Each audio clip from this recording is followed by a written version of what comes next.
Hi, Good. everybody. We have Julie Townsend with us. She is the director of the Lakeland DDA. Handles a lot of different things in this downtown Lakeland area. Um, how are you doing today, Julie? I'm doing well. It's pretty hot out Doing there, well. though. Can you tell us who you are and what you guys do for the community? Yeah, so the Lakeland Downtown Development Authority is a taxing authority. And so it's been around since the late 70s. And basically, the downtown property owners tax themselves slightly higher millage rate than the rest of the city. And we use those dollars to, invest back into the district of downtown through um, marketing and infrastructure improvements and all kinds of things. Beautiful, beautiful. Um, Can you tell us like the different things that you guys do on a weekly basis, monthly basis to help all the small businesses and all the vendors around here? Sure. So we own and operate the Farmers Curb Market, and we own and operate the First Friday events. So those are two big community events that we produce. The Farmers Market and First Friday are both in their 16th year. So those events have been well established. They've been around for a long, long time. We also have other events throughout the year. We have a girls' night out. We have a date night. We run all the downtown social media. We have a very large email group, so we send out a weekly email blast that updates all of our followers on the specials and any fun things that the merchants might be doing. We also, we have a text group, so we can send that same email out via text.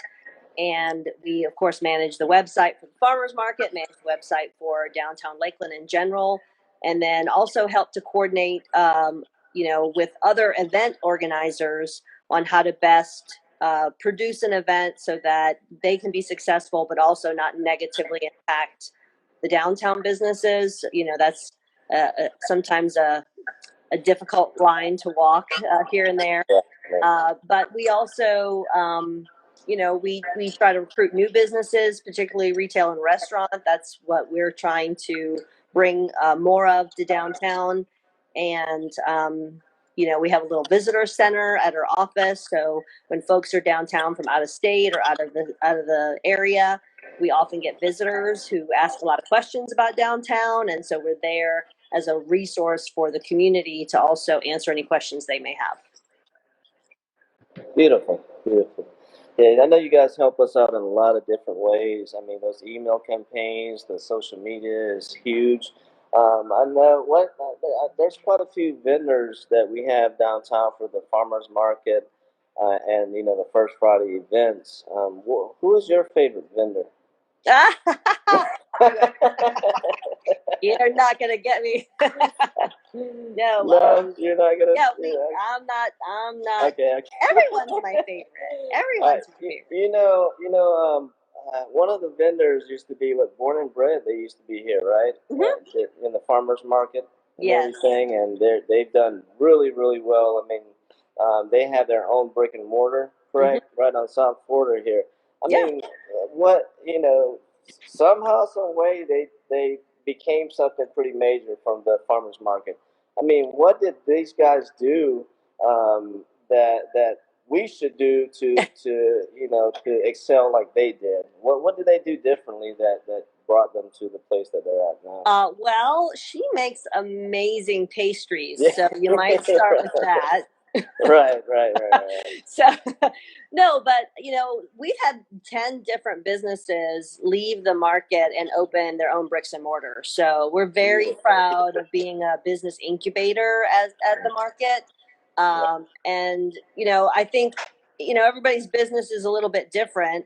But what's good about the market as a business incubator is that you really can test your products, you can test your prices, you can test your marketing at a very low cost, and then also build your customer base before you venture off into a bricks and mortar, so you have a following as soon as you start paying rent. And I think that's what's really important, is trying to make sure that you've got your products right, you've got your prices right, and you also have a loyal fan base. Beautiful, beautiful. So it's a great place to start up and kind of test the waters and with the farmers market. Um, I know that this COVID-19 is crazy, crazy. I know it kind of destroyed a lot of things here. I know the farmers market was shut down for a good little while, um, and I know you guys have had to adjust and adapt to everything, which is outstanding. What did you guys have to do to adapt to all this? What changes had did you guys have to make to help these businesses? Well, I think it was such a whirlwind, and I think everyone was just taking it day by day. Oh, yeah. But when the businesses started to have to close, at first it was just the restaurants. They went to 25, 50%, 25%, and then I think they closed them completely. So the big thing was trying to make sure that people understood that the businesses were still open. So we're constantly sharing and posting on social media. We ran radio ads, and one of the challenges of any downtown, not specifically our downtown, is that you have this perception of there's no parking, and so when your restaurants go takeout, you don't have the luxury of a parking lot where you can designate 5, 6, 7 spaces with a takeout only parking spot.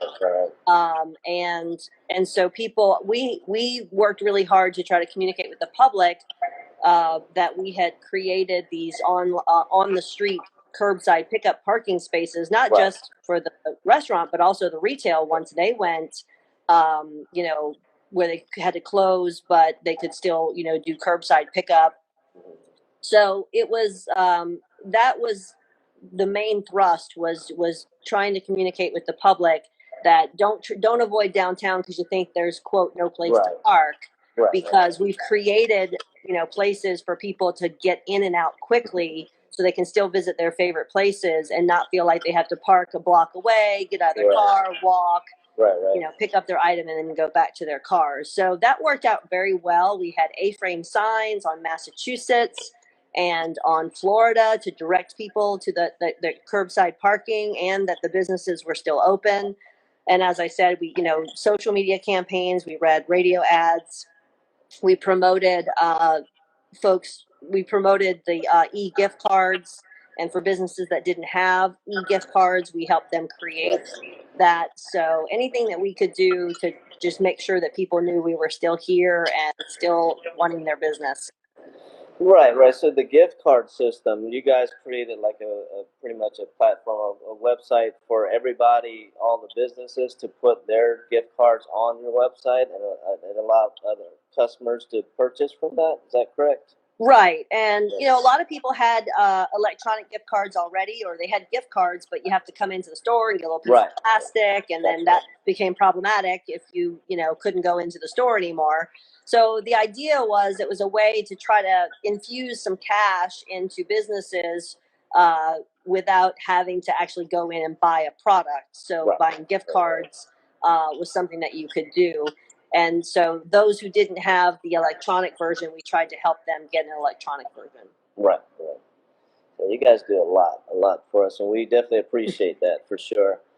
You guys even had tried to help the vendors out and gave a pickup location, right, with their office. Yeah. For some of the vendors there. Yeah. So with the farmers market, it closed on March 14th and didn't reopen until May 30th. So I think that's 11 weeks that the farmers market of Saturdays, because it's only a Saturday market. Yeah. So 11 weeks of closures, and a lot of our full-time vendors, that's a significant source of their income. Oh yeah. And so we tried to keep the market alive, at least in the hearts and minds, if not in the pocketbooks of our vendors, by offering our office as a pickup and drop-off spot. So we created some ways to shop directly with the vendor, and then we tried to also have some products on our square store for the downtown farmers curb market. And so people could contact their favorite vendor, say, hey, I want some honey, give me a 8-ounce bottle of honey and some other things. And then the vendor would bring it in the morning and the customer could pick it up, between 9 and 12 during the day. So that worked out well. We did that pretty much every week. After that very first week that we closed, the very following Saturday, we had that up and running. So it was helpful to keep some money in the pockets. It didn't generate, certainly not the kind of sales that the farmers market would generate, but it kept some money in their pockets. And again, it kept the market in the hearts and minds of those customers who wanted to make sure that they still got their favorite items. So absolutely. Yeah, and we just reopened the market on May 30th, so we're now up and running again. Yeah, I was going to ask you about that. What guidelines does the vendors have for with this COVID-19 now that you guys have reopened back up? Do the tents have to be a certain distance apart? Do the vendors have to sanitize it after the products are being touched? Do they have to wear a mask? How did you guys adapt to that? So what we decided, if you're familiar with the market, if your followers are familiar with the market, it stretches from the railroad tracks up to Oak Street typically. Right. And our vendors are pretty darn close together. I mean, we try to pack them in there because we want lots of shopping opportunities. But we decided that the best way to sort of create an atmosphere of good social distancing was to stretch the market out. So we went to the city and had a conversation with them and said, look, we really need several more blocks of city streets to accomplish this goal. And they were kind enough to allow us to stretch down South Kentucky all the way to Lemon. So now we're in the North Kentucky block next to Mud Park and the South Kentucky block all the way to Fresco's and Mid-Florida Tower down on the Lemon Street. So that we didn't increase the number of vendors, we just spread them out. So now you have 12, 15, sometimes 20. I got you. So you do have the same amount of vendors still? Yeah, and a lot of our, summer is our slowest period for the market. A lot of vendors are like, it's just too darn hot. And sometimes their products just don't fare well in this type of weather. So we tend to lose vendors in the summer. Our market is always thinner when it comes to vendors in the summer. So that creates even more space, but it helps keep those patrons way far away from each other. They're very separate. And then also, we ask that the vendors wear masks when they're communicating with a customer, and that they have hand sanitizer at their booth, and that they try to reconfigure their booth in such a way that minimizes touching by the customers. That's not always possible, but have solutions in place, like you said. Either sanitize the product afterwards, or just create an atmosphere where they can point to an item rather than touch that item. Right. Beautiful. So the amount of vendors are still there. I don't think everybody knows that the farmers market is fully open yet. I know the weather last week made it kind of rough with it raining. Yeah. Hopefully it doesn't rain us out again for the next few weeks. I know. I know you guys always have different events. I know First Friday would be a crazy thing to start back up. But do you see any sight in that ever happening this year with the First Friday? Well, our plan is to start the First Fridays back up in August. Okay. Now, that's our plan. There are people that have more power than us that can tell us that we can't have that. Right, absolutely. But we have to prepare as if August is a possibility, because we can't do it on a week's notice. Absolutely.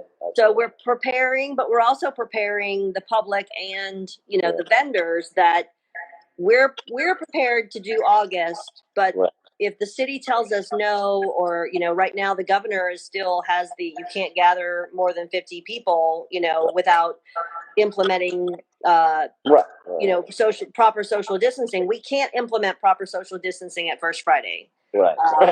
It's too big. And there's too many people. Way too many people. Right. So we have to wait. So Mid-Florida Credit Union is our sponsor for August. It's always been our back to school event. We're prepared, and Mid-Florida is prepared to be our sponsor. And if we can do it, we will. And if we can't, again, it won't be because we decided to not do it. It'll be because it's just not feasible because of COVID. Right.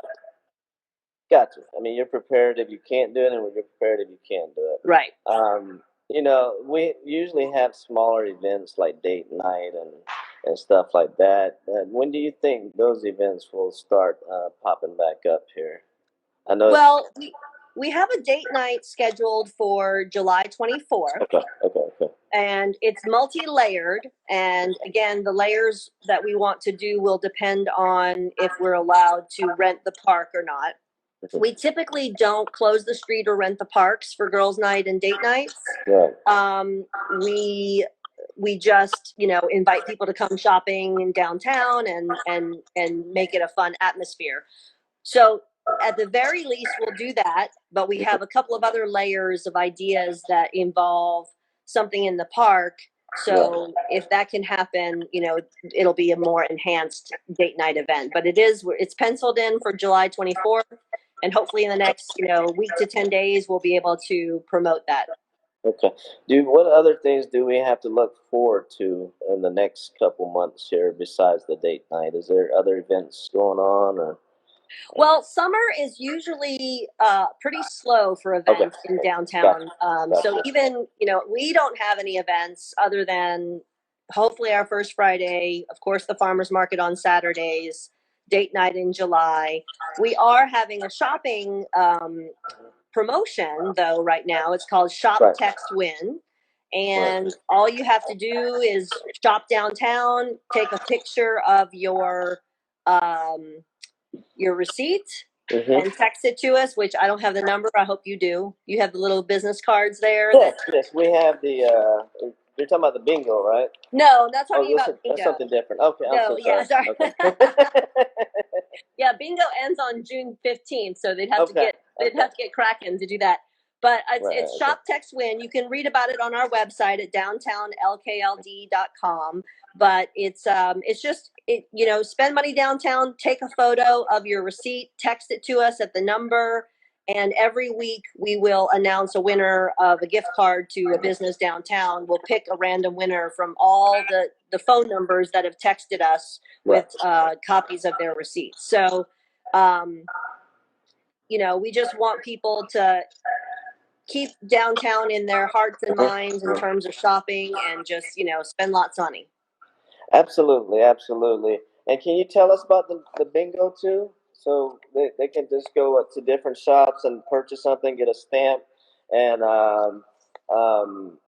be entered for I think $100 gift drawing and a $300 gift drawing, correct? Yeah, so the bingo started just immediately after the restaurants closed, and the idea was to get people to, get takeout from all the restaurants and then shop in the businesses that were, still open, that were not shut down because of COVID. So you can download those. That's on our website as well. It may be a hard time to get that bingo card filled at this point because it ends in, I think, 4 days. June 15th is the last day. But the idea was, again, to make something fun. If you want to support downtown businesses and you're going to shop anyway, you want to try to get rewarded for it. And, you get a little sticker on each of the places that you shopped from, and then you can turn that bingo card back into us for the chance to win the prizes. And you guys do this kind of stuff all the time, different little games here and there to keep everybody stimulated over here. And we definitely appreciate you guys. We really do. I mean, without you guys, you guys have a really good following on social media. And your advertisements, you reposting our posts, it really helps us and everybody else out here in a lot of different ways. For someone who is new coming to the area as a business, how do they sign up with you guys? Where do they go? Well, the good news is that we're not a membership organization, so you don't have to pay dues to us. Right. We work for you just because you are in our district. So as I said at the beginning, we're a taxing authority. So the property owners are how we are funded. And of course, First Friday is self-funded, and the farmers market is also self-funded. Those are two programs that we run that completely pay for themselves. They don't require any tax dollars.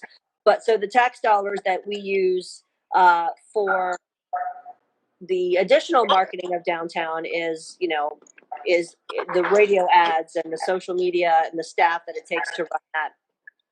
But if you are a new business in downtown and we haven't figured that out yet, which usually Lost you doing for a second. Instagram on your phone, you get phone calls that interrupt you. Yeah. So yeah, if we haven't found you before you find us, then you just Okay. our office is located right on Munn Park. It's at 117 North Kentucky, and we have a staff of 3 there. Pre-COVID, pretty much every day there was the staff of 3 there. Now we're kind of taking turns a little bit, but yeah, you can find us on our website, downtownlkld.com. Yeah, I mean, you guys do like so many different things. You guys do what, email campaigns weekly, pretty often monthly. You guys show every vendors, every brick and mortars weekly specials on your posts. You guys do all the events down here for farmers market, of course. So we greatly appreciate everything that you guys do for us and for all the small businesses around here. Okay. I don't think I have any other questions. Um, um, I think you covered it. I think I covered it all too. And let me just make sure. Huh? Oh, okay. What do you guys have? Do you guys have anything planned for Father's Day or 4th of July? Any of that? Well, no, 4th of July would have been Red, White, and Kaboom, which is a city. Oh yeah, that's event, right, that's right. But the city did cancel that, and that would have also been our July 1st Friday, but we had to cancel that as well. So, I believe Brittany, our marketing guru over at the DDA, has sent out our weekly email. And if you don't have our email list, if you're not on our email list, you can always see that same email on our Facebook page. But promotions of all the businesses that they've sent that they're doing for Father's Day. But we don't typically do any kind of event associated with Father's Day. And of course, July 4th is something that we can't do as a right. I mean, hopefully they reopen back up pretty soon here. I know it's opened up little by little. It's getting better and better, but hopefully more and more people knows about our farmers market, because that does bring in a lot of people and a lot of great families and kids. Just hopefully we could just reopen back up and do what we normally do. Yeah, it would be great to get back to normal. Yeah. Normal's yeah. I don't know what that means anymore. I know that's what I was trying to say. You caught me. Yeah, definitely not normal anymore. I don't know what normal is anymore. Yeah. But thank you for join us for this live. Like I said, I've said it a few times. We definitely thank you, and we appreciate you guys a lot. You guys have adapted and helped us advertise ourselves and all the vendors around here, and I'm sure you guys have kept some of the vendors alive doing everything that you do. So thank you very much. Well, thanks. It was a lot of fun, and I look forward to watching more of your videos. Absolutely. Thank you so much, Julie. You have a wonderful day. Stay safe. Bye-bye. Bye-bye.